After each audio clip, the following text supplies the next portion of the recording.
Baik, Assalamualaikum warahmatullahi wabarakatuh. Saya Cynthia Buntayo, salah satu anggota dari kelompok 6, di mana di sini saya akan menjelaskan tentang penentuan struktur limenon. Untuk yang pertama itu saya akan menjelaskan terlebih dahulu pengertian limenon sendiri.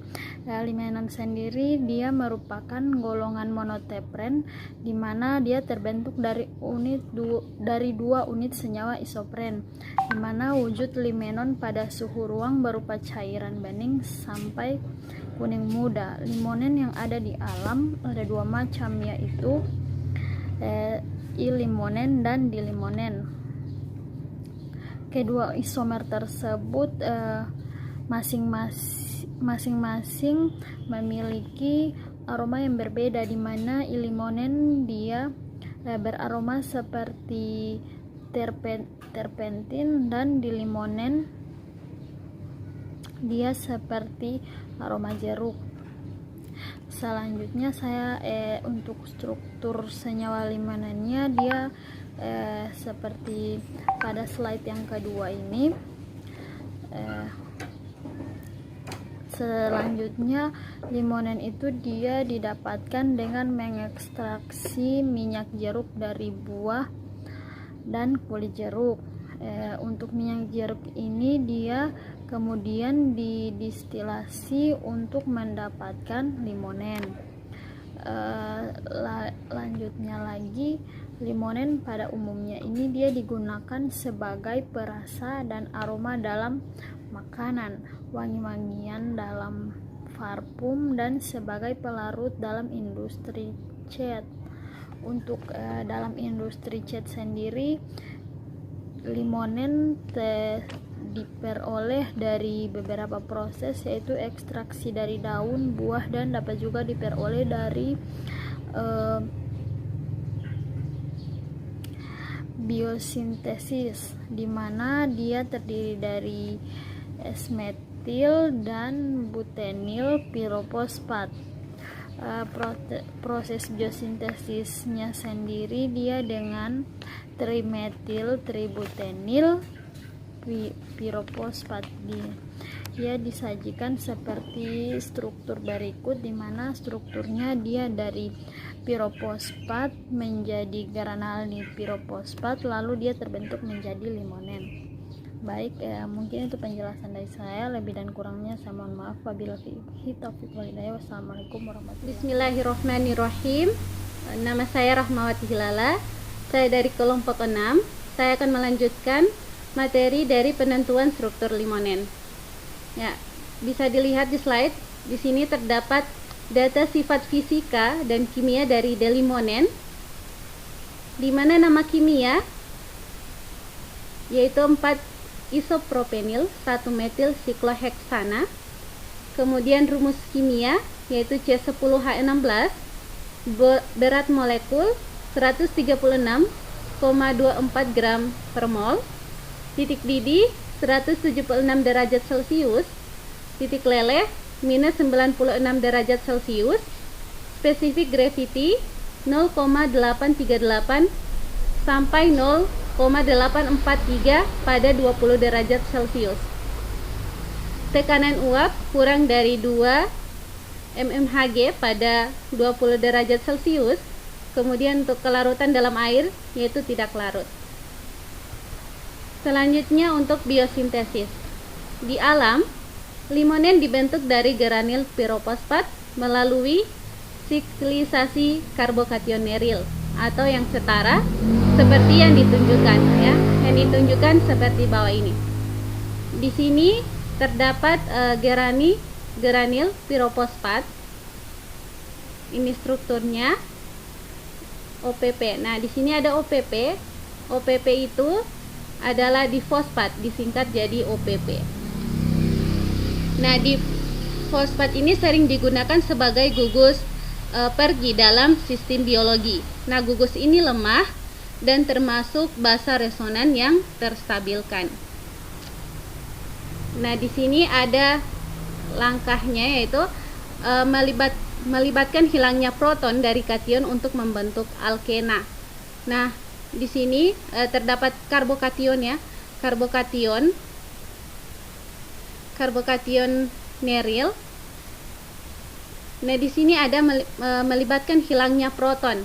Nah, proton di sini hilang dari kation, sehingga dia akan membentuk struktur limonen, yaitu membentuk alkena, ya, alkena ikatan rangkap 2. Nah, konversi limonen yang paling banyak dilakukan adalah menjadi karbon. Reaksi 3 langkah yang dimulai dengan penambahan nitrosil klorida secara regioselektif melintasi ikatan rangkap yang tersubstitusi. Spesies ini kemudian diubah menjadi oksim dengan basa, dan hidroksilamina dihilangkan untuk menghasilkan karbon yang mengandung keton. Ya, selanjutnya pada slide berikut adalah sintesis aterpineol atau limonen. Mohon maaf, gambarnya kurang jelas. Ya, untuk langkah-langkahnya di sini ada geranil pirofosfat, ya, geranil pirofosfat dan OPP. Nah, dalam sintesis alpha, ya, alpha, ya. Dalam sintesis alpha terpineol atau limonen ini merupakan contoh dari isomerisasi difosfat membentuk neril difosfat, ya, neril difosfat. Ini struktur neril difosfat. Nah, ini OPP sudah saya katakan tadi, itu sebagai difosfat, ya, difosfat.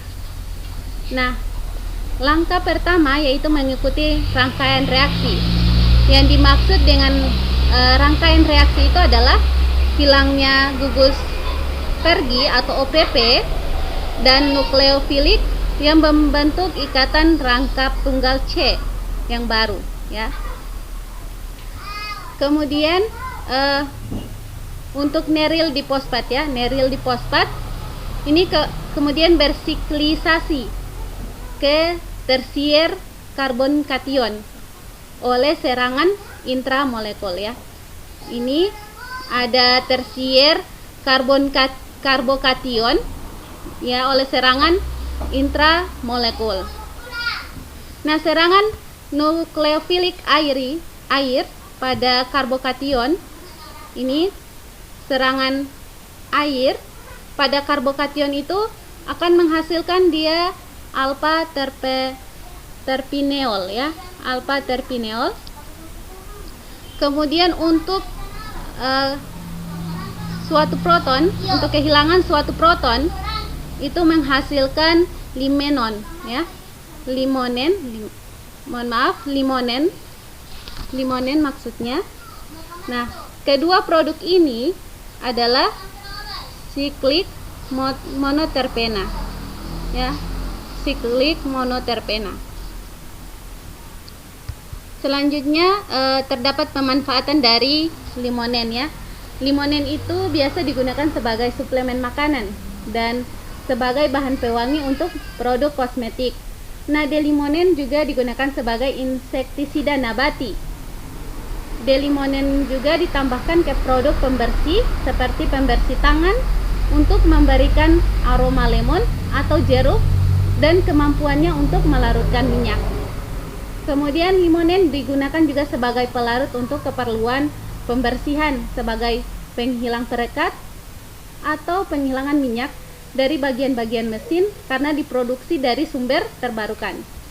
Nah, limonen juga digunakan sebagai pelarut di beberapa lem pesawat model dan sebagai konstituen di beberapa cat. Limonen juga digunakan sebagai pelarut untuk pencetakan 3 dimensi berbasis fusi filamen putih. Kemudian delimonen sering digunakan sebagai pengganti silen yang tidak terlalu beracun saat membersihkan spesimen yang mengalami dehidrasi. Terima kasih. Jika ada kritik atau saran, tanggapan, tambahan dari materi yang telah kami sampaikan, dipersilakan diberikan komentar. Hanya ini yang bisa kami sampaikan. Mohon maaf jika banyak kekurangan dalam menyampaikan materi, karena kami juga masih belajar. Terima kasih. Jazakumullah khairan. Wassalamualaikum warahmatullahi wabarakatuh.